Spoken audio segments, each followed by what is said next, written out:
My fiancé suddenly dropped the bomb that he's canceling my daughter's adoption now that I'm pregnant, because we can have a real family. So I canceled the wedding. I was married when I was 22 and my husband was 25. He had a daughter who was 2 when we married. I consider her my daughter in every way. My husband passed away sadly when she was 4. So I have been with my fiancé Jesse for 8 years. My daughter Bailey is 14. She considers Jesse her father. Jesse has never treated Bailey wrong at all, but knows of my husband who had passed away. Jesse has always treated her sweetly and like a daughter. I'm currently 6 months pregnant. We are all excited. Jesse has told me how he wants to adopt Bailey after getting married to surprise her. We are getting married in August. I wouldn't say we are close to being done with everything, but we did plan a big dinner, and I did invite my friends and Jesse's friends. Bailey was staying the night over at a close friend's house, so Bailey wasn't there. We were all catching up and having a great night, just all around happiness from everyone. Till the topic of the wedding came up. That is when things went downhill. It was all good. We got to talking about our honeymoon. We were gonna bring Bailey, because that was our plan. When Jesse did say he didn't want to bring Bailey, which kinda shocked me, because we both agreed to it, so I was taken aback from it, he started going on about how now we both have a real child, and we don't have to pretend anymore to take care of my stepdaughter who was never my real child. This point, all our friends and I were very flabbergasted, and looked at him like he had something crazy on top of his head. He kept going on and on, until I kind of freaked out in front of everyone, and told him that Bailey would always come first, and he is last to me now, that he had to leave, and I'm canceling the wedding. He tried talking to me, but I was not in shape to hear him.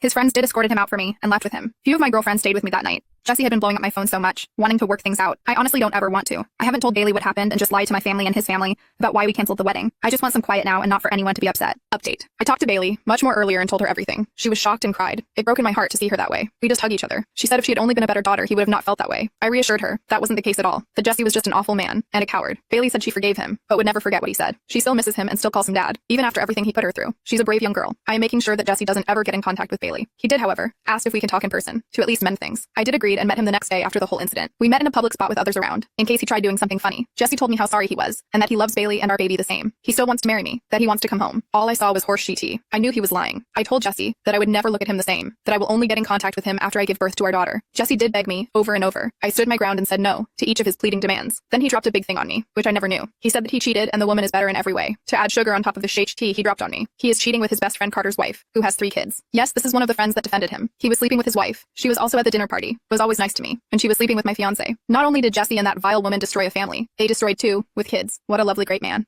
Sarcasm, of course. I did leave after he told me that, blocked him everywhere, messaged Carter, told him that Jesse was sleeping with his wife. He did tell me he was suspicious of his wife sneaking around. It wasn't her first time. I feel really awful now for him. He did apologize for not being on my side, and that we were always great friends. I did forgive him, and didn't blame him for defending his best friend. Carter told their friend group and had blocked Jesse. He is going to divorce his wife, so we have each other to lean on for support. I also did ask Bailey if she wanted a therapist. She said yes, and I am looking for one. She has been staying in her room more, only coming out just for food or to use the restroom. It breaks my heart, because she is always so bright and jolly. Now she's just depressed and feeling low. Her close friends have been coming over and staying with her. My family plans on coming. Don't worry, I did tell Jesse's family everything and my family. Both families are awfully mad at Jesse. I do plan on staying in contact with Jesse's family. I have always been so close to them. They helped raise Bailey and they see us as family. I also can't forget I am carrying Jesse's daughter. Jesse's parents want to see Bailey, as she is their granddaughter. I even plan on changing the locks, as I don't feel safe with just Bailey and I. Even if we do have few big dogs and lots of goats, my best friend Rosie is staying with me, so we have a lot of support on our side.